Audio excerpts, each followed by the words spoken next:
রিজিক বৃদ্ধির জন্য কিছু আমল আছে, তার মধ্যে শ্রেষ্ঠ আমল হচ্ছে নামাজ, এর সাথে চাষতের নামাজ পড়া। চাষ মানে সালাতুদ দুহা, এর আগে ইশরাকের নামাজ আছে। রিজিক বৃদ্ধির জন্য আত্মীয়তার সম্পর্ক বজায় রাখতে হয়, আত্মীয়তার সম্পর্ক বজায় রাখলে রিজিক প্রশস্ত হবে। বেশি বেশি যে আল্লাহর জিকির করে এবং কোরআন তেলাওয়াত করে তার রিজিক বাড়ে আলহামদুলিল্লাহ, এবং যে আল্লাহর রাস্তায় খরচ করে তার রিজিক বাড়ে। এই রিজিক বাড়ার কিছু পলিসি আছে। সবচেয়ে শ্রেষ্ঠটা হচ্ছে নামাজ, আল্লাহর জিকির তেলাওয়াত, এরপর আমলের মধ্যে আত্মীয়তার সম্পর্ক বজায় রাখা। নবীজি বলছেন কেউ যদি চায় যে তার রিজিকটা লম্বা হোক, হায়াতটা লম্বা হোক, সে যেন আত্মীয়তার সম্পর্ক বজায় রাখে। আত্মীয়তার সম্পর্ক এখন আস্তে আস্তে নষ্ট হয়ে যাচ্ছে না? খেয়াল করে দেখেন, আত্মীয়তার সম্পর্ক আপনি বজায় রাখবেন। মনে রাখবেন, আমি বারবার একটা কথা বলেছি আপনাদের ওয়াজ মাহফিলে, যে পৃথিবীতে যে কাজই করবেন আল্লাহর সন্তুষ্টির জন্য করবেন। আত্মীয়তার সম্পর্ক বজায় রাখবেন আল্লাহর সন্তুষ্টির জন্য, তাদের কাছে কিছু পাওয়ার আশায় না। যখনই আপনি কারো কাছে কিছু পাওয়ার আশা করবেন আপনি কষ্ট পাবেন।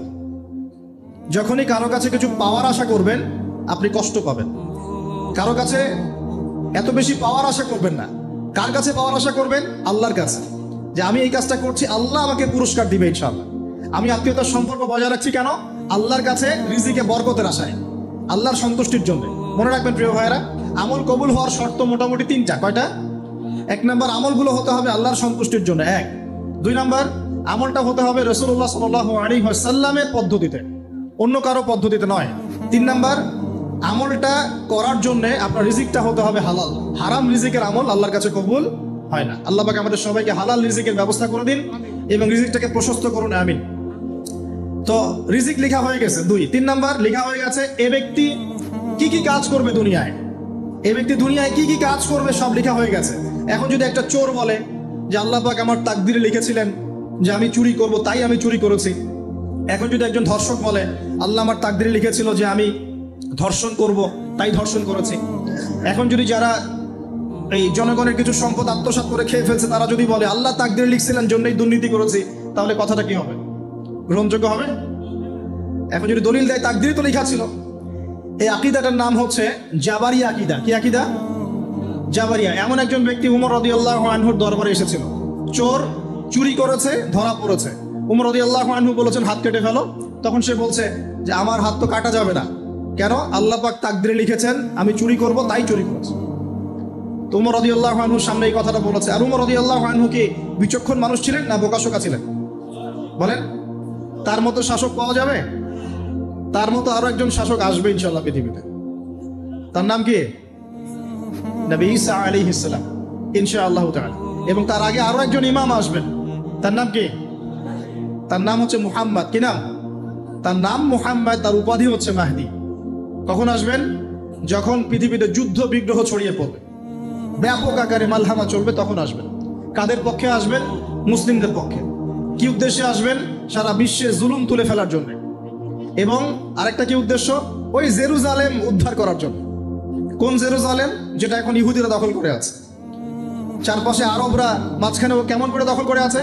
আরবদেরকে হাতের মুঠোয় নিয়ে নিয়েছে। এই কারণে মুনাফিকদের উপর টিকে আছে সে, এবং তার পশ্চিমা মিত্রদের উপর টিকে আছে। ঈসা আলাইহিস সালাম কেন আসবেন? এই জায়গাটা পুনরুদ্ধার করার জন্য। ঈসা আলাইহিস সালাম কি পরাজিত হবেন না বিজয়ী হবেন? কত বছর বিশ্ব শাসন করবেন? 40 বছর। এগুলো হবে বিশ্বে, এগুলো হওয়া এখনো বাকি আছে। আরো কি হবে? মুসলিমরা কনস্ট্যান্টিনোপল আবার জয় করবে। এই কনস্ট্যান্টিনোপলের মধ্যে ফিতনা দেখা দিবে অচিরেই, মুসলিমরা ওটা আবার দখল করবে ইনশাআল্লাহ তাআলা। আরো কি হবে? বললাম ভূমিকম্পের বছরগুলো আসবে সামনে, এবং মুতায়নুন শাদীদ, মহামারীও আসবে। আরো কি? বড় বড় 3টা ভূমিকম্প বাকি আছে এখনো। আগে বলেছি লেকচারে, একটা পৃথিবীর পূর্বে, একটা পশ্চিমে, একটা মাঝখানে। এগুলো এখনো বাকি আছে। বিশ্বে অনেক কিছু হওয়া এখনো বাকি আছে। এখন যা দেখছি এগুলোই সব না, এগুলো চলে যাবে। সময় কি হবে? চলে যাবে। আরো নতুন সময় আসবে ইনশাআল্লাহ তাআলা। আমাদের দায়িত্ব কি? আমাদের দায়িত্ব পরিস্থিতি বুঝে দিন ধরে রাখা, আমল করা এবং মানুষকে দিনের দিকে আহ্বান করা। আমরা যদি দায়িত্ব পালন না করি তাহলে কি হবে? আল্লাহ পাক আমাদেরকে সরিয়ে দিয়ে নতুন কওম নিয়ে আসবেন। আল্লাহ পাক সূরা মুহাম্মাদে বলেছেন, ওয়া ইন তাতাওয়াল্লাউ, তোমরা যদি মুখ ফিরিয়ে নাও, ইয়াস্তাবদিল কওমান গায়রাকুম, আল্লাহ পাক নতুন কওমকে তোমাদের জায়গায় স্থলাভিষিক্ত করবেন। সুম্মা লা ইয়াকুনু আমসালাকুম, তারা তোমাদের মতো হবে না, মানে আমাদের মতো অপদার্থ হবে না। উম্মার বিজয়ের শর্ত কি? আল্লাহ সূরা মুহাম্মাদেই বলেছেন, ইন তানসুরুল্লাহ ইয়ানসুরুকুম, তোমরা আল্লাহর দ্বীনকে সাহায্য করো তবেই আল্লাহ তোমাদেরকে সাহায্য করবে। ওয়া ইউসাব্বিত আকদামাকুম, তোমাদের পা আল্লাহ দৃঢ় করে রাখবেন। আমরা আল্লাহকে সাহায্য না করলে আল্লাহ পাক আমাদেরকে সাহায্য করবেন না। আল্লাহ পাক সূরা রাদের মধ্যে বলছেন, ইন্নাল্লাহা লা ইউগাইয়িরু মা বিকওমিন হাত্তা ইউগাইয়িরু মা বিআনফুসিহিম। আল্লাহ পাক কোনো কওমের অবস্থা ততক্ষণ পরিবর্তন করেন না যতক্ষণ না সেই কওম তার নিজের অবস্থার পরিবর্তনের চেষ্টা করে। তাহলে আমাদের পরিবর্তন কেন হচ্ছে না? কারণ আমরা নামাজ ছেড়ে দিয়েছি।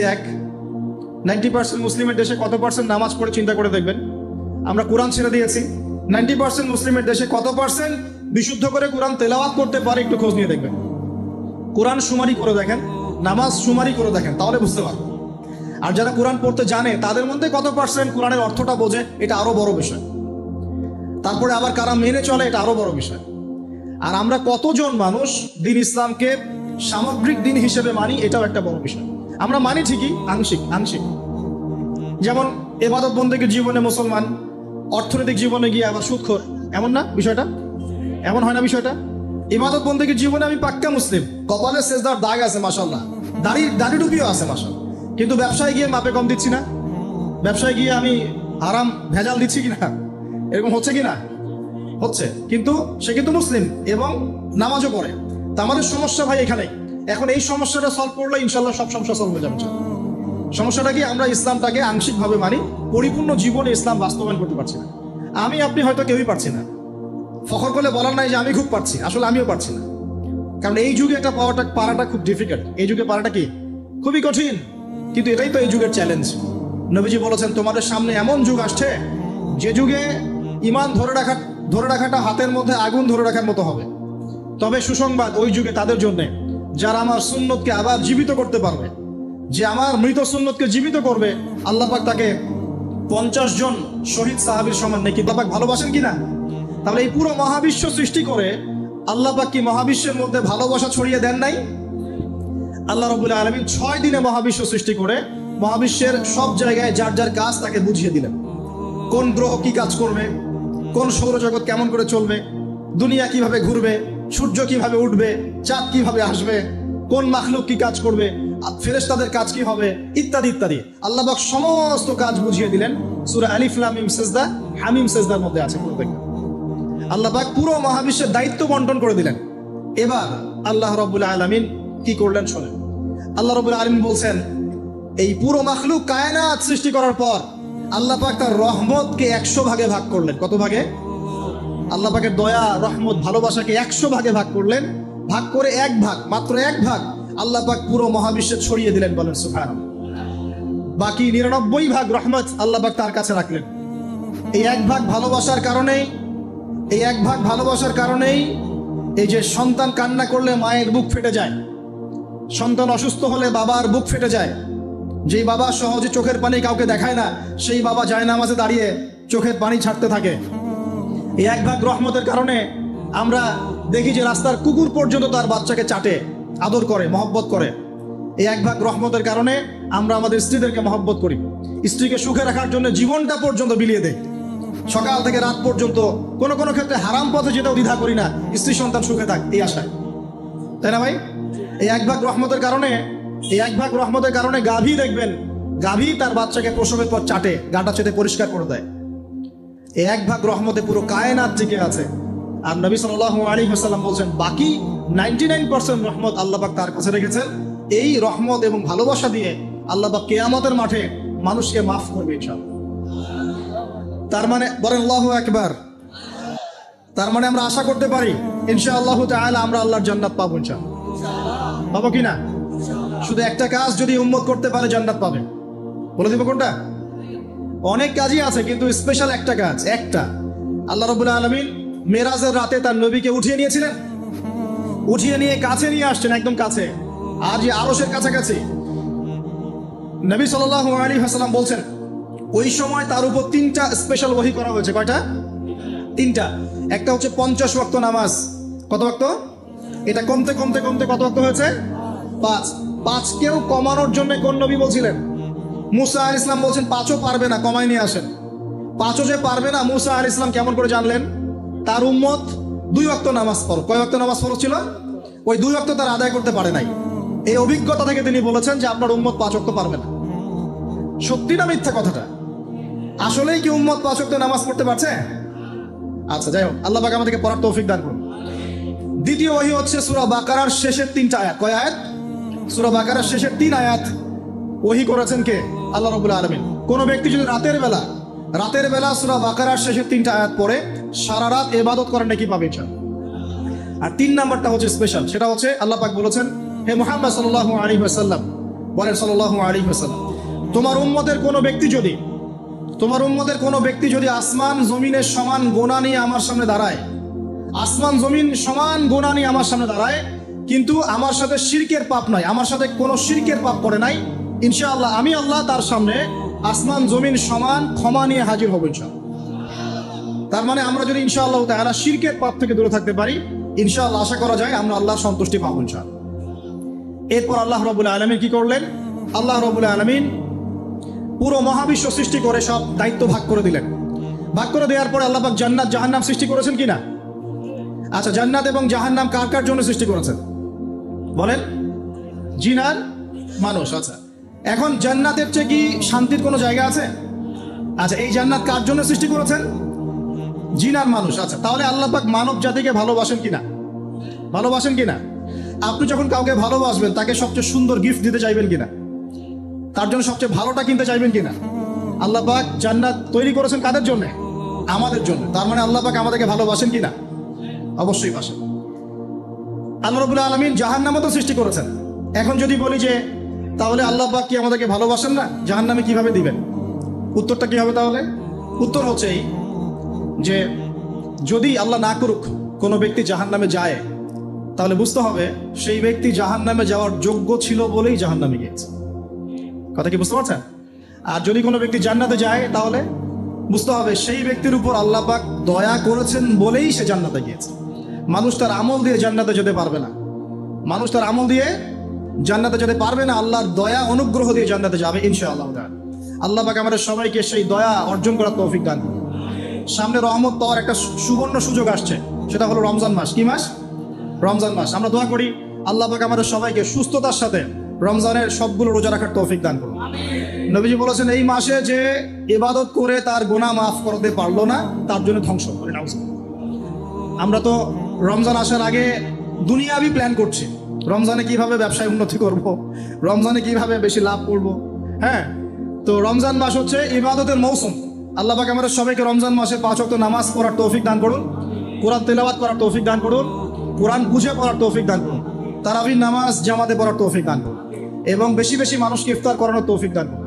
যাদের যাকাত ফরজ হয়েছে, যাকাত দিচ্ছেন না, আল্লাহর ওয়াস্তে রমজান মাসে যাকাত দিয়ে দিবেন ইনশাআল্লাহ। আর আমি কিন্তু আগেই বলেছি, রমজান মাসে ভাই দ্রব্যমূল্যের দাম কিন্তু খুব চড়া ওঠানামা করবে। অতএব যাদের সামর্থ্য কম তাদের ঘরে ইফতার পৌঁছে দেওয়ার দায়িত্ব কার?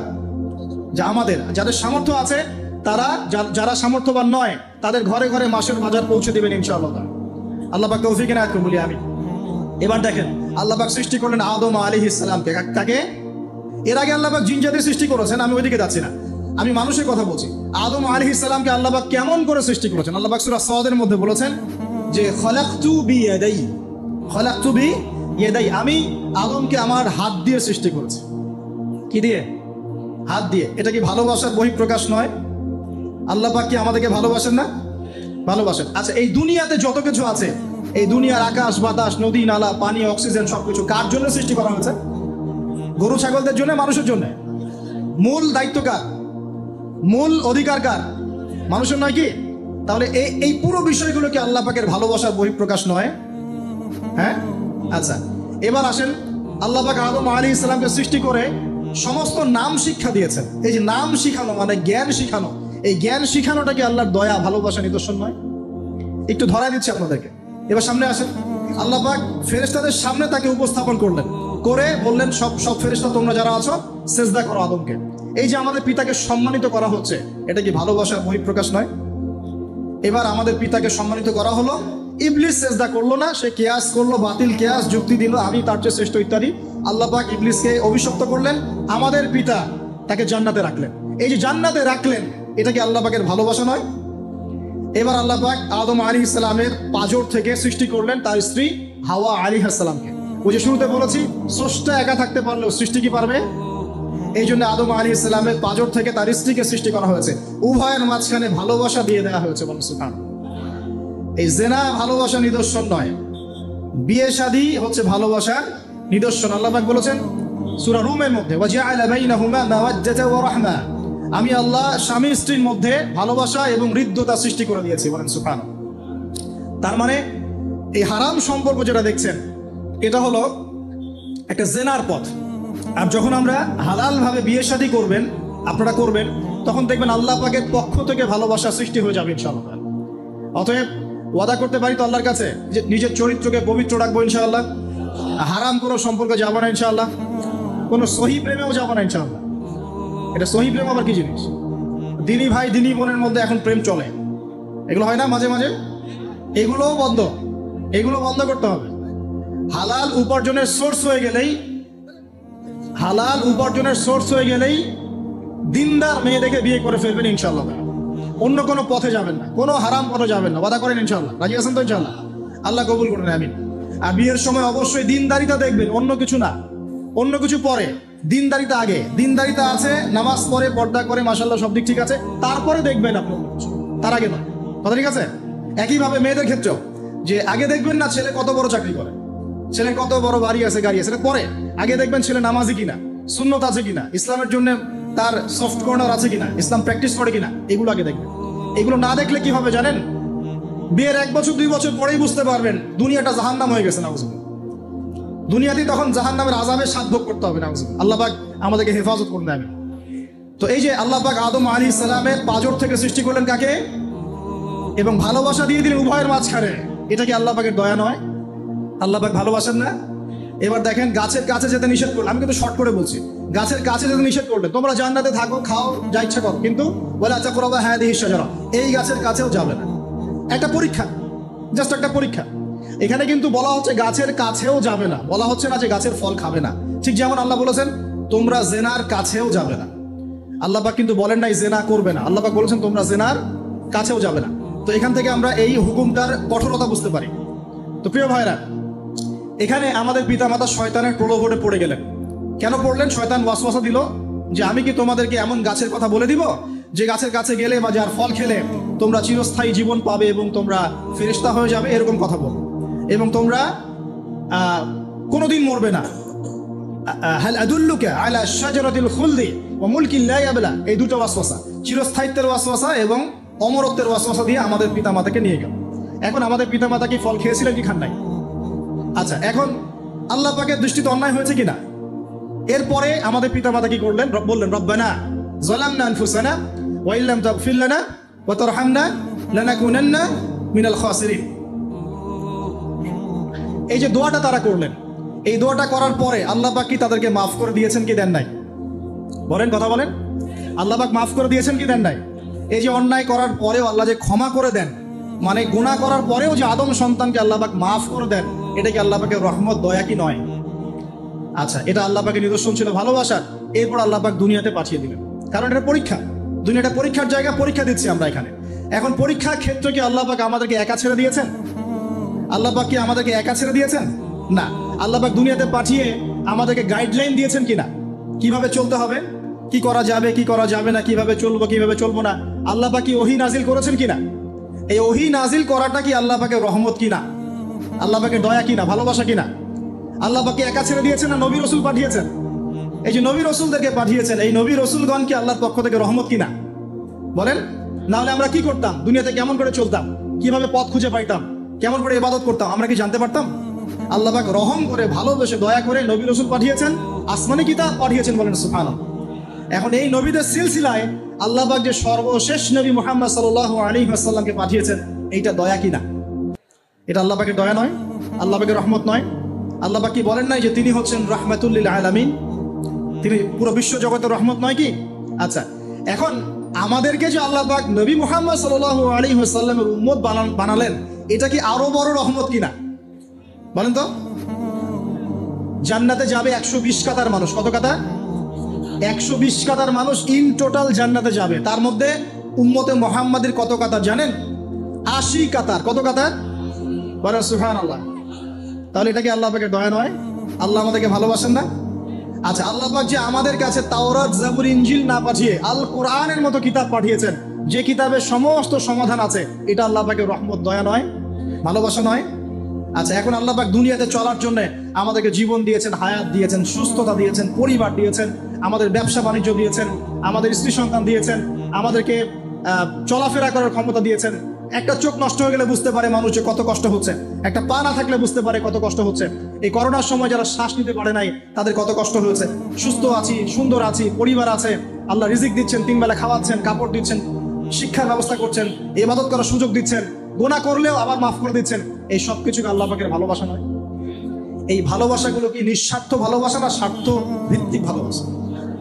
এই আল্লাহ পাকের কোনো স্বার্থ আছে? আল্লাহ পাক আমাদের কাছে কিছু চান? রিজিক চান? টাকা পয়সা চান? আল্লাহ পাকের যদি ইবাদত করে আমরা ছেড়ে দেই, আল্লাহর কোনো ক্ষতি হবে?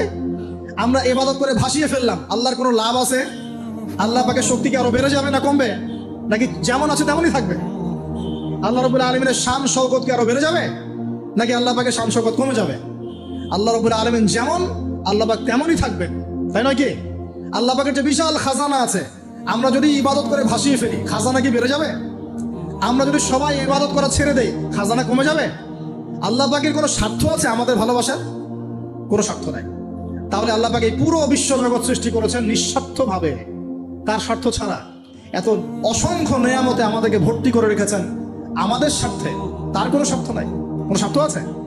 এই পরীক্ষায় পাশ করলে আমরা আবার জান্নাতে যাবো ইনশাল্লাহ। ওই জান্নাতে যাওয়ার পরে কি আমাদের স্বার্থ থাকবে না আল্লাহ পাকের স্বার্থ থাকবে? সুবহানাল্লাহ। এই এতটুকু যদি বুঝতে পারি, আল্লাহ পাক একমাত্র সত্তা যিনি আমাদেরকে প্রকৃত অর্থে ভালোবাসেন। বাকি যত কিছু আছে আমাদের চারপাশে, এই ভালোবাসাগুলোর পিছনে একটা একটা স্বার্থ থাকে। কথা বুঝতে পারছেন না? সন্তানকে অনেক ভালোবাসেন, বুঝলাম, পিতামাতা, কিন্তু এই সন্তান যদি আপনার মনের মতো করে না চলে, একসময় কিন্তু আপনিও সন্তানের উপর রুষ্ট হবেন, হবেন না? স্ত্রীর জন্য এত কিছু করছেন, দেখবেন কোনো একদিন আপনি করতে পারলেন না, দেখবেন সেদিনই আপনাকে একদম ধুয়ে রেখে দিবেন। এমন হয় কি না? তা আমাদের ভালোবাসাগুলোর পিছনে কোনো স্বার্থ থাকে কি না? আর এই যে জেনা চলছে, এই জেনার মধ্যে মূল স্বার্থটা কি? যৌনতা। মূল স্বার্থ কি? ছেলেও চায় মেয়েকে ভোগ করতে, মেয়েও চায় ছেলেকে ভোগ, এবং বলে না না এটা পবিত্র ভালোবাসা, আমরা বিয়ে করার জন্যই জেনা করেছি, নাউজুবিল্লাহ, তাই না? বলে না, আমরা তো বিয়ে করবো, সমস্যা কি? তো ফ্রি মিক্সিং করলে কি সমস্যা? তাহলে বিয়ে যদি করবা, তাহলে মেলামেশা বিয়ের পরেই করো, ব্যাস, নিঃস্বার্থ প্রমাণ হবে। বিয়ে যদি করার উদ্দেশ্য থাকে, তাহলে বিয়ের আগে আর দেখা সাক্ষাৎ করো না, কথাবার্তা বলো না, একবার বিয়ে করো তারপরে করো, তখন দেখবেন না না এটাতে রাজি না, তার মানে স্বার্থ এখানে আছে। তারা নিঃস্বার্থভাবে কে আমাদেরকে ভালোবাসে? অতএব প্রিয় ভাইয়েরা এবং বোনেরা যারা শুনছেন লেকচার, নিঃস্বার্থভাবে যে সত্তা আমাদেরকে ভালোবাসেন, সেই সত্তাকে ভালোবাসতে শিখুন। আল্লাহ পাক তৌফিক দান। এখন আল্লাহ পাক আমাদেরকে কিছু কিছু ক্ষেত্রে ভালোবাসতে বলেছেন, যেমন আল্লাহ পাক তার দ্বীনকে ভালোবাসতে বলেছেন, আল্লাহ পাক তার নবীকে ভালোবাসতে বলেছেন, আল্লাহ পাক আমাদের পিতামাতাকে ভালোবাসতে বলেছেন, আল্লাহ পাক আত্মীয়তার সম্পর্ক রক্ষা করতে বলেছেন, আল্লাহ পাক রক্তের সম্পর্ক বজায় রাখতে বলেছেন, আল্লাহ পাক স্ত্রী সন্তানকেও ভালোবাসতে বলেছেন। আল্লাহ পাক কিন্তু তার রাস্তায় জানমাল ব্যয় করে আল্লাহর পথে দাওয়াত এবং জিহাদ করতে বলেছেন। এখন এগুলো আল্লাহ বলেছেন বলে আমরা করব, আল্লাহ পাক ভালোবাসতে বলেছেন বলে আমি ভালোবাসবো, কিন্তু উদ্দেশ্য হবে আল্লাহর সন্তুষ্টি অর্জন করা। আমি কেন আমার মাকে ভালোবাসি? বিকজ আমার মায়ের পায়ের নিচে আমার জান্নাত, আল্লাহ ভালোবাসতে বলেছেন তাই বাসি। আমি কেন বাবাকে ভালোবাসি? আল্লাহ ভালোবাসতে বলেছেন তাই ভালোবাসি। আমি কেন আমার স্ত্রীকে ভালোবাসবো? কারণ আল্লাহ পাক ভালোবাসতে বলেছেন তাই বাসবো। আমি কেন আমার সন্তানকে ভালোবাসবো? আল্লাহ পাক বলেছেন নেককার সন্তান আমার জন্য ওসিলা হবে, এই জন্য ভালোবাসবো। আল্লাহ পাক আমাকে বলেছেন নবীকে ভালোবাসতে, আমি নবীকে ভালোবাসবো। আল্লাহ পাক যে বিষয়গুলোকে ভালোবাসতে বলেছেন আমরা অবশ্যই ভালোবাসবো চান, কিন্তু আল্লাহ পাক কি আমাকে হারাম এই 14ই ফেব্রুয়ারির এই ভ্যালেন্টাইন্স ডে কে ভালোবাসতে বলেছেন? আল্লাহ পাক ইহুদি খ্রিস্টানদের সংস্কৃতিকে ভালোবাসতে বলেছেন? আল্লাহ পাক জেনা করতে বলেছেন? এই ফ্রি মিক্সিং করতে বলেছেন? আল্লাহ পাক পতিতালয়ে রাত কাটাতে বলেছে? গার্লফ্রেন্ডকে ফুল দিতে বলেছে? আল্লাহ রাব্বুল আলামিন কি বলেছে বিয়ের আগে শারীরিক সম্পর্ক করো? আল্লাহ পাক বলেছে যে আজকে সকালে সম্পর্ক করো, কালকে ব্রেকআপ, তারপর আরেকটা মেয়ের সাথে, তারপর আরেকটা ছেলের সাথে? আল্লাহ পাক ফোনে ফোনে এসব প্রেম করতে বলেছে? আল্লাহ পাক এগুলো হারাম করেছেন, বাস আমি করবো না, সিম্পল। নিজের প্রবৃত্তি অনেক কিছু চাইবে, নিজের প্রবৃত্তিকে আল্লাহর সামনে আত্মসমর্পণ করার নাম হচ্ছে ইসলাম। মন যাচাই তা করা যাবে না, কেন? কারণ আমি কারাগারের জীবনে বসে আছি, কারাগারের মধ্যে মন যাচাই তাই করা যাবে। এই কাজগুলো কখন করব? আমি বিয়ে শাদী করার পরে করব। বিয়ে শাদী করবেন, আপনি স্ত্রীকে নিয়ে ঘোরেন, স্ত্রীকে নিয়ে আল্লাহর সৃষ্টি দেখেন, স্ত্রীকে নিয়ে আপনি বাইকে ঘোরেন, রিক্সায় ঘোরেন, চটপটি খান, ফুচকা খান, আইসক্রিম খান, কোনো সমস্যা নাই। এবার তো যুবকরা বলবো যে ভাই বিয়ে শাদী তো দেয় না, কি করব?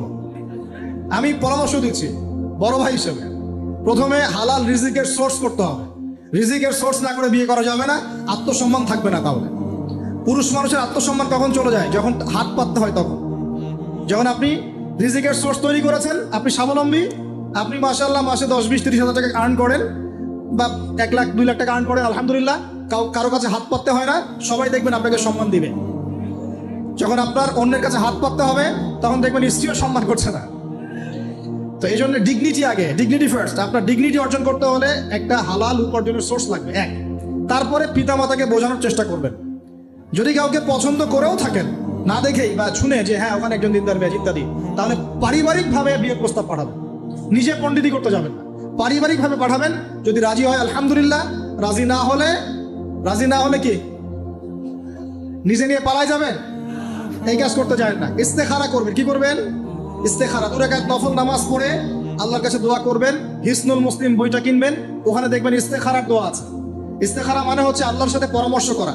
আল্লাহ, আমি এই কাজটা করতে চাচ্ছি, যদি কাজটা আমার জন্য ভালো হয়, আমার দুনিয়া আখিরাতের জন্য ভালো হয়, আল্লাহ কাজটাকে তুমি সহজ করে দাও, আল্লাহ কাজটার মধ্যে বরকত দান করে দাও। আর যদি এই কাজটা দুনিয়া আখিরাতের জন্য খারাপ হয়, আল্লাহ তুমি কাজটাকে সরায় দাও, আমাকেও কাজটা থেকে সরায় দাও। এটা হচ্ছে ইস্তেখারা। এই দোয়া বেশি বেশি করলে ইনশাআল্লাহ আল্লাহর পক্ষ থেকেই ফয়সালা হবে। আর এই জায়গায় বেশি ব্যতিব্যস্ত হবেন না। অনেক সময় কিন্তু ফ্যান্টাসিতে ভুগি আমরা, অস্থির হয়ে যাই। অস্থির হলেই ডিসিশন নিতে ভুল হবে, অস্থির হলেই ডিসিশন নিতে ভুল হবে। স্থির থাকতে হবে। নিজেকে স্থির রাখার জন্য কি করবেন? বেশি বেশি নফল রোজা রাখবেন। বেশি বেশি কি করবেন? নফল রোজা রাখবেন। আর ভালো কাজে ব্যস্ত রাখবেন নিজেকে। ভালো কাজে কি করবেন? ব্যস্ত রাখবেন। একা একা থাকলে আর এই যে খারাপ সার্কেলের মধ্যে থাকলেই মাথার মধ্যে শয়তান ভর করবে, তখন দেখবেন অস্থির হয়ে গেছেন আপনি। স্থির হওয়ার চেষ্টা করেন, ভালো কাজে ব্যস্ত রাখেন, হালাল পথ অবলম্বন করে হারাম থেকে বেঁচে থাকেন। এখন যে জায়গায় আসছিলাম, এখান থেকে আস্তে আস্তে শেষের দিকে যাবো। দেখুন, আল্লাহ পাক যে বিষয়গুলোকে ভালোবাসতে বলেছেন, আমি ভালোবাসবো, এই ভালোবাসা জায়েজ, হালাল। এই ভালোবাসার উদ্দেশ্য আল্লাহর সন্তুষ্টি অর্জন করা। এই ভালোবাসার উদ্দেশ্য এই নয় যে আমি যাকে ভালোবাসি তার কাছে আমি কিছু প্রত্যাশা করছি। না, আমি কিছু প্রত্যাশা করছি না, আমি প্রত্যাশা করছি আল্লাহর সন্তুষ্টি। তখন দেখবেন সে আপনাকে কষ্ট দিলেও আপনি সবর করতে পারবেন। কেন সবর করতে পারবেন? কারণ আপনি তো আল্লাহর সন্তুষ্টির জন্য তাকে ভালোবাসছেন, আপনার তো কোনো স্বার্থ নাই। এখন আপনি দেখবেন রিল্যাক্স থাকতে পারবেন, সম্পর্ক টিকেও থাকবে এবং আপনি ক্ষমা করতে পারবেন মানুষকে। যখন নিজের চাওয়াটাকে আপনি ইনফোর্স করতে চাইবেন, তখন কিন্তু আপনি এই সম্পর্ক নষ্ট করে ফেলতে পারেন, কারণ আপনি হক পাচ্ছেন না। সামনে আসেন। এবার আমরা কি ওয়াদা করতে পারি যুবক ভাইরা, ইনশাআল্লাহ তাআলা আমরা হারাম পথে যাব না, হালাল পথে থাকবো। পশ্চিমাদের এই মদতপৃষ্ঠ এই সো কল্ড ভালোবাসা দিবসের এই স্রোতে আমরা গা ভাসাবো না। আমরা কি ওয়াদা করতে পারি? আমরা কি ওয়াদা করতে পারি যে ইনশাআল্লাহ আমরা হালাল ভাবে বিয়ে শাদী করবো, কোনো হারামে যাবো না ইনশাআল্লাহ? এই সমাজ থেকে জেনা বন্ধ করতে হবে, এই সমাজ থেকে ফ্রি মিক্সিং বন্ধ করতে হবে, এই সমাজ থেকে সমস্ত পতিতালয়কে বন্ধ করতে হবে।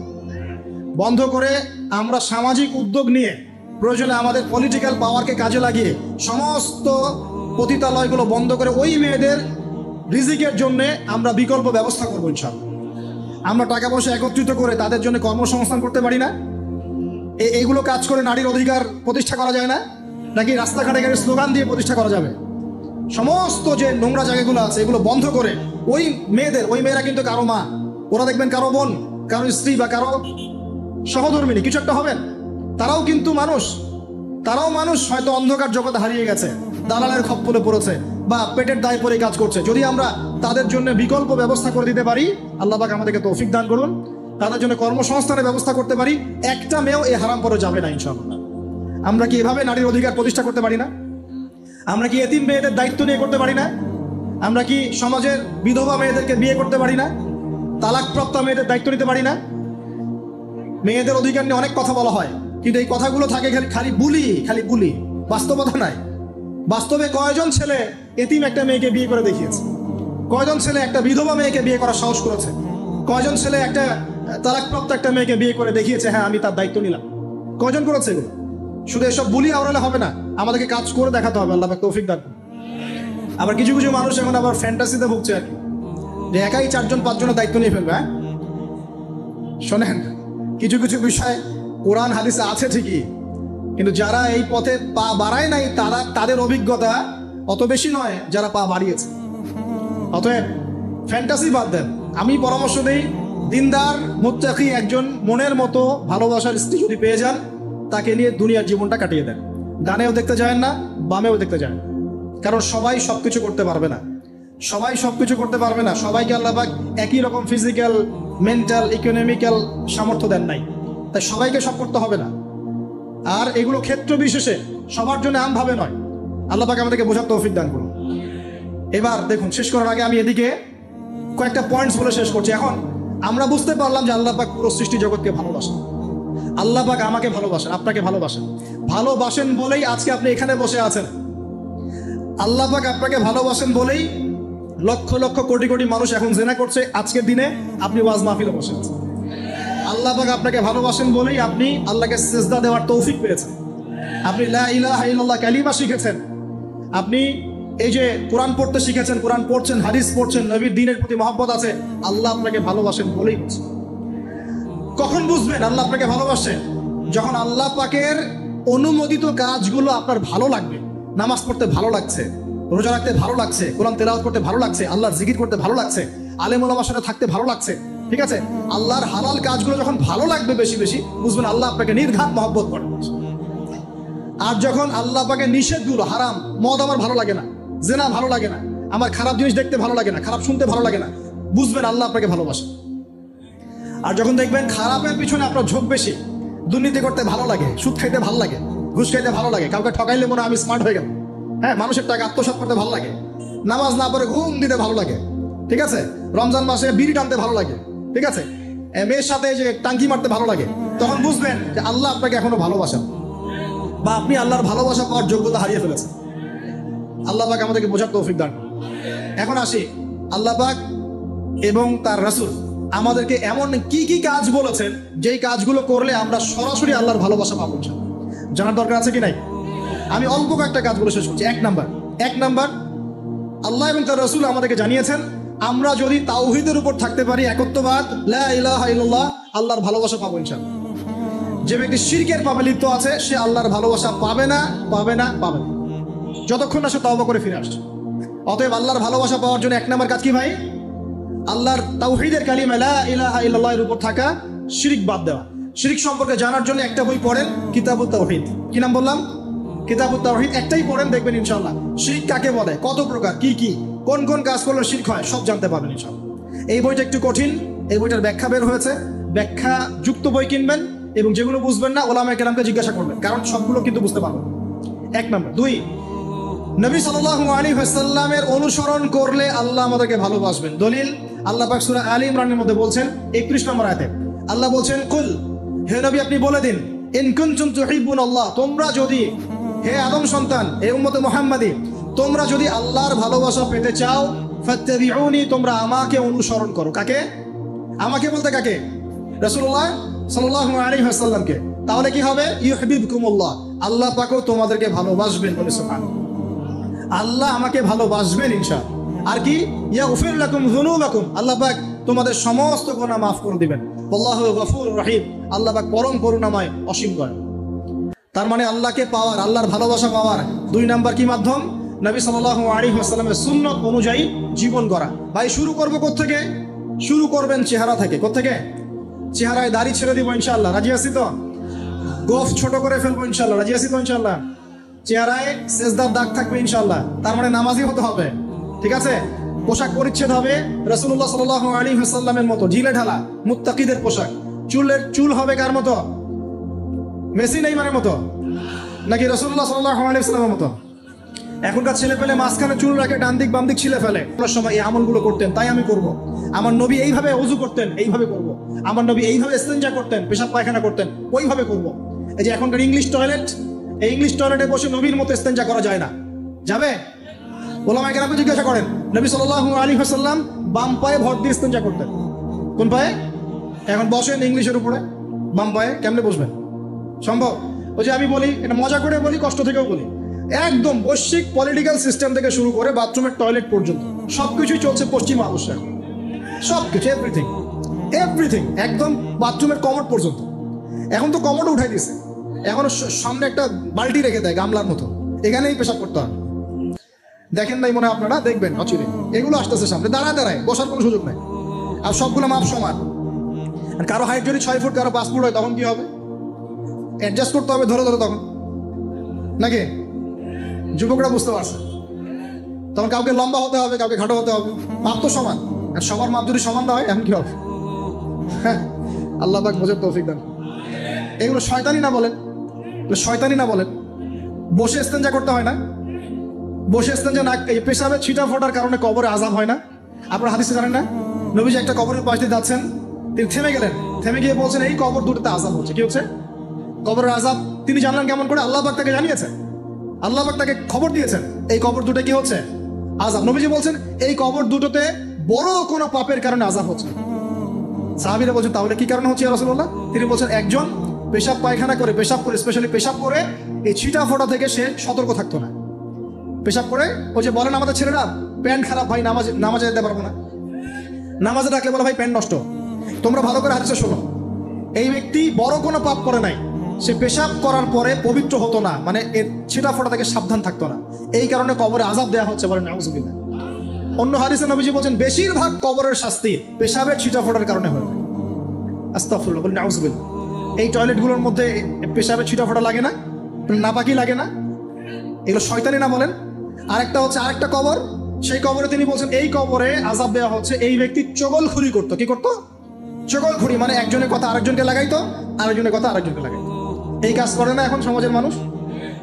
এই কাজ কিছু ফেসবুক আর ইউটিউবারও করো তোমরা। একজনের ভিডিও আরেকজনের পাশে লাগাই দাও, আরেকজনের আরেকজনে লাগাই দাও, এই করে উম্মার মধ্যে বিভক্তি সৃষ্টি করতেছে। কিছু কিছু কারণে, এইসব কারণেও রেস্ট্রিকশন দিতে হয়েছে আমাদেরকে, কিছু মনে করবেন না। কারণ আমরা দেখেছি এর গুড সাইড যেমন আছে, ব্যাড সাইড আরো বেশি আছে। এটাকে নিয়মতান্ত্রিক ভাবে ইউজ করতে না পারলে ফিতনা বাড়তে থাকবে। আল্লাহ পাক আমাদেরকে বোঝার তৌফিক দান। প্রিয় ভাইয়েরা, প্রতিটা কাজ কার সুন্নত মতো করবো আমরা ইনশাআল্লাহ। এখন শুধু কি আমরা এই চেহারা, সুরত, ইস্তেঞ্জা, খাওয়া দাওয়া এগুলোই নবীর মতো করে করব, নাকি আমাদের ব্যবসা, সমাজ, পরিবার, ইবাদত সবই করব? এই জায়গায় সমস্যা। সমস্যা কি?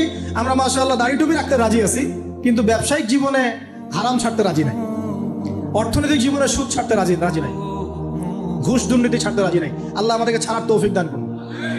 আল্লাহ পাক আমাদেরকে পরিপূর্ণভাবে নবীর সুন্নত পালন করার তৌফিক দান করুন। 1 নাম্বার আল্লাহর ভালোবাসা পাওয়ার মাধ্যম তাওহীদ, 2 নাম্বার নবীর সুন্নত, 3 নাম্বার বেশি থেকে বেশি কোরআন তেলাওয়াত করা। কি করা? আমার সাথে বলেন, বেশি বেশি কি করা? কোরআন তেলাওয়াত করা। কেন? কারণ কোরআন হচ্ছে আল্লাহর কালাম। কোরআন কার কালাম? কোরআনের মধ্য দিয়ে আপনি আল্লাহর সাথে কথা বলতে পারবেন, বলেন সুবহানাল্লাহ। এভাবে যখন কোরআন পড়বেন বুঝে বুঝে, আপনি আল্লাহর সাথে সরাসরি কথা বলবেন ইনশাআল্লাহ। তো এই কোরআনের মধ্য দিয়ে আল্লাহর ভালোবাসা পাওয়া যাবে ইনশাআল্লাহ। সর্বশ্রেষ্ঠ নফল আমলের মধ্যে একটা হচ্ছে কি? আল কোরআন তেলাওয়াত করা। আল্লাহ পাক আমাদেরকে তেলাওয়াত করার তৌফিক দান করুন। 3টা বললাম। 4 নাম্বার বেশি থেকে বেশি আল্লাহর জিকির করা। কি করা ভাই? চলতে ফিরতে উঠতে বসতে অলওয়েজ সুবহানাল্লাহ, আলহামদুলিল্লাহ, লা ইলাহা ইল্লাল্লাহ, আল্লাহু আকবার, লা হাওলা ওয়ালা কুওয়াতা ইল্লা বিল্লাহ, এগুলো চলতে থাকবে। ঠিক আছে ইনশাআল্লাহ? চলতে ফিরতে পড়বেন আল্লাহুম্মা সাল্লি আলা মুহাম্মদ, আল্লাহুম্মা বারিক আলা মুহাম্মদ। ঠিক আছে? হাসবি আল্লাহু ওয়া নি'মাল ওয়াকিল, রাদিতু বিল্লাহি রাব্বান ওয়া বিল ইসলামি দীনান ওয়া বি মুহাম্মাদিন নাবিয়্যা। যত জিকির আজকার আছে চলতে ফিরতে অলওয়েজ করতে থাকবে। লা ইলাহা ইল্লাল্লাহ ওয়াহদাহু লা শারীকা লাহু, লাহুল মুলক ওয়া লাহুল হামদ ওয়া হুয়া আলা কুল্লি শাইইন কাদির। আস্তাগফিরুল্লাহাল্লাযী লা ইলাহা ইল্লা হুয়াল হাইয়ুল কাইয়ুম ওয়া আতুবু ইলাইহি, লা হাওলা ওয়া লা কুওয়াতা ইল্লা বিল্লাহ। এগুলো পড়তে থাকবে। যে যত বেশি আল্লাহর জিকির করবে তার কলবে আল্লাহ তত বেশি নূর দিবেন ইনশাআল্লাহ। আর যার কলবে যত বেশি নূর, সে তত বেশি আল্লাহর ভালোবাসা, মহব্বত পাবে ইনশাআল্লাহ। কয়টা বলছি ভাই? 4টা। 1 নাম্বার কি ছিল? তাওহীদ। 2 নাম্বার নবীর সুন্নত। 3 নাম্বার বলেন কোরআন তেলাওয়াত করা। 4 নাম্বার বেশি বেশি আল্লাহর জিকির করা। 5 নাম্বার স্পেশালি 5 নাম্বার বেশি বেশি আল্লাহর কাছে তওবা করা। কি করা? যে আল্লাহর কাছে তওবা করে আল্লাহ তাকে মহব্বত করেন। আলহামদুলিল্লাহ, যে আল্লাহর কাছে তওবা করে আল্লাহ তাকে মহব্বত করেন। আমাদের নবীজি প্রত্যেক দিন 70 থেকে 100 বার আল্লাহর কাছে তওবা করতেন। সুবহানাল্লাহ। পারা যাবে তো ইনশাআল্লাহ? 6 নাম্বারটা হচ্ছে বেশি বেশি নামাজ আদায় করা। কি করা? আল্লাহকে পাওয়ার জন্য শ্রেষ্ঠ মাধ্যম হচ্ছে সেজদা করা। কি করা? আর সেজদা করা হয় সবচেয়ে শ্রেষ্ঠ ভাবে নামাজের মধ্য দিয়ে। কিসের মধ্য দিয়ে? ওয়াদা করতে পারি তো ইনশাআল্লাহ 5 ওয়াক্ত নামাজ পড়বো রেগুলার। কোন রকম যদি বাধ্যবাধকতা না থাকে, ওজন না থাকে, তাহলে মসজিদে গিয়ে পড়বো ইনশাআল্লাহ। পারবো তো ইনশাআল্লাহ? রমজান মাসে নামাজ শক্ত করে ধরবো ইনশাআল্লাহ। ঈদের পর ছেড়ে দিব ইনশাআল্লাহ। ঈদের পর ছেড়ে দিব কি? ঈদের পরেও ধরে রাখতে হবে ইনশাআল্লাহ তাআলা। আমাদের সমাজে মাশাআল্লাহ রমজান মাসে সবাই পাক্কা মুসল্লি হয়ে যায়, তাই না? কারণ শিকল দিয়ে বাধা থাকে শয়তান, শয়তানও মুক্ত হয়। ঈদের দিন ঢাকঢোল ধুমধারাক্কা গান বাজা শুরু হয়, তাই না? আল্লাহর বাস্তে রমজানের শিক্ষাগুলো ধরে রাখবো ইনশাআল্লাহ। আমরা সবাই 5 ওয়াক্ত নামাজ আদায় করবো ইনশাআল্লাহ রমজান মাসে। আর দৈনিক কমপক্ষে 12 রাকাত নফল নামাজ পড়বেন, সুন্নত বা নফল 12 রাকাত কমপক্ষে। কিরকম 12 রাকাত? ফজরের নামাজের আগে 2, জোহরের আগে 4, পরে 2, ঠিক আছে? 6 2 8 হলো। মাগরিবের পরে 2, এশার পরে 2। এই 12 রাকাত নামাজ যে দিনের বেলা পড়ে, মানে একদিনে 24 ঘন্টায় পরে, আল্লাহ পাক তার জন্য জান্নাতে একটা করে ঘর নির্মাণ করেন। এই হাদিস জানতেন? দৈনিক 12 রাকাত সুন্নত বা নফল পড়লে আল্লাহর কাছে একটা করে জান্নাতে ঘর পাওয়া যাবে। আর জান্নাত উর্বর জায়গা। আপনি যদি চান আপনার জায়গায় বেশি বেশি গাছ লাগাতে, খালি পড়বেন সুবহানাল্লাহিল আযীম ওয়া বিহামদিহি, সুবহানাল্লাহিল আযীম ওয়া বিহামদিহি। একটা একটা করে খেজুর গাছ জন্মাবে ইনশাআল্লাহ তাআলা। বলবেন সুবহানাল্লাহি ওয়া বিহামদিহি, সুবহানাল্লাহিল আযীম। আর বলবেন সুবহানাল্লাহিল আযীমি ওয়া বিহামদিহি। জান্নাতে গাছ রোপণ হবে ইনশাআল্লাহ তাআলা। এটা গেল 6 নাম্বার, নামাজ বেশি বেশি পড়া। 7 নাম্বার, জি বলছি, 7 নাম্বারটা হচ্ছে, আমি আর 4টা বলে শেষ করছি। 7 নাম্বারটা হচ্ছে যে সৃষ্টির সেবা করা। কি করা ভাই? একটা হাদিস আছে যে ইরহামু মান ফিল আরদ ইয়ারহামুকুম মান ফিস সামা। তোমরা জমিনবাসীর প্রতি রহম করো, আসমানবাসী তোমাদের উপর রহম করবে ইনশাআল্লাহ। আল্লাহর ভালোবাসা পাওয়ার অন্যতম মাধ্যম হচ্ছে জমিনবাসীর প্রতি রহম করেন। মুসলিম অমুসলিম সবাই মানুষ কিনা? যারা আমাদের সাথে যুদ্ধে লিপ্ত নাই তারা তো আমাদের ভাই নাকি? যারা যুদ্ধে লিপ্ত আছে এরা শত্রু হতে পারে, যারা যুদ্ধে লিপ্ত নাই তারা তো আমাদের ভাই নাকি? তাদের বিপদ আপদে পাশে দাঁড়াবো না? একটা প্রাণীর অধিকার যদি আপনি রক্ষা করেন, একটা বিড়ালকে পানি না দেওয়ার অপরাধে এক মহিলা জাহান্নামে গিয়েছে, আর একটা কুকুরকে পানি পান করানোর সওয়াবের এই কাজের বিনিময়ে এক মহিলা জান্নাতে গিয়েছে। সুবহানাল্লাহ। তো পশু পাখির অধিকার যেখানে ইসলাম কথা বলেছে, এখানে পুরো মাখলুকের প্রতি আমাদের রহম দিল থাকতে হবে। আমাদের সবাইকে দয়া ভালোবাসা দেখাতে হবে ইনশাআল্লাহ। আল্লাহ পাক আমাদেরকে ভালোবাসবেন ইনশাআল্লাহ। 8 নাম্বারটা কি? এটা বেশি ইম্পর্টেন্ট, শোনেন। 8 নাম্বারটা হচ্ছে আল্লাহর জন্য কাউকে ভালোবাসা, আল্লাহর জন্য ঘৃণা করা। একটা এই যে হাদিসগুলো পড়তে পড়তে আমি আসলাম গাড়িতে। আল্লাহ পাক বলেছেন, শোনেন, আল্লাহ পাক বলেছেন কিয়ামতের মাঠে আল্লাহ পাক বলবেন, নিজেই বলবেন যে আইনা মুতাহাবুনা লিজালালি। আমার ইজ্জতের জন্য যারা পরস্পরকে ভালোবাসতো এরা কোথায়? আল্লাহ পাক ঘোষণা করবেন কোথায় তারা, যারা আমার জন্য পরস্পরকে ভালোবাসতো। আল্লাহ বলবেন আলিয়াউমা, আজকে, আজিল্লুহুম, আমি ওদেরকে ছায়া দিব, ফি জিল্লি, আমার আরশের ছায়ায়। বলেন সুবহানাল্লাহ। ইয়াউমা লা জিল্লা ইল্লা জিল্লি, যেদিন আমার এই আরশের ছায়া ছাড়া অন্য কোনো ছায়া থাকবে না। মানে কিয়ামতের মাঠে আল্লাহর আরশের ছায়ায় ছায়া পাবে কারা? যারা পরস্পরকে আল্লাহর জন্য ভালোবাসতো। এই যে আমরা এখানে আছি, আমরা কি একে অপরকে আল্লাহর জন্য ভালোবাসি না? আমি কি আপনাদেরকে চিনি? আপনারা কি আমাকে চিনেন? এই যে আপনারা আলেম ওলামাদেরকে ভালোবাসেন, ইসলামকে ভালোবাসেন, কিসের জন্য বাসেন? আল্লাহর জন্য। এই আল্লাহর জন্য যারা পরস্পরকে মহব্বত করে, আল্লাহ পাক তাদেরকে আরশের ছায়ায় ছায়া দিবেন ইনশাআল্লাহ। আরো একটা নেকি আছে, বলবো? শোনেন, আরেকটা হাদিসে আসছে কিয়ামতের মাঠে স্পেশাল কিছু মিম্বর থাকবে। মিম্বর চিনেন? যেখানে দাঁড়ায় ইমাম সাহেব খুতবা দেয়, এরকম মিম্বর থাকবে। এই মিম্বর গুলো হবে নূরের মিম্বর। কিসের? নূর মানে কি? আলো, আলো, আলো, নূরের মিম্বর থাকবে। ওই কিয়ামতের মাঠে কি আলো থাকবে? এমনিতে মাঠটা তো অন্ধকার। ওই অন্ধকার মাঠে নূরের মিম্বর আল্লাহ পাক দিবেন কাদেরকে?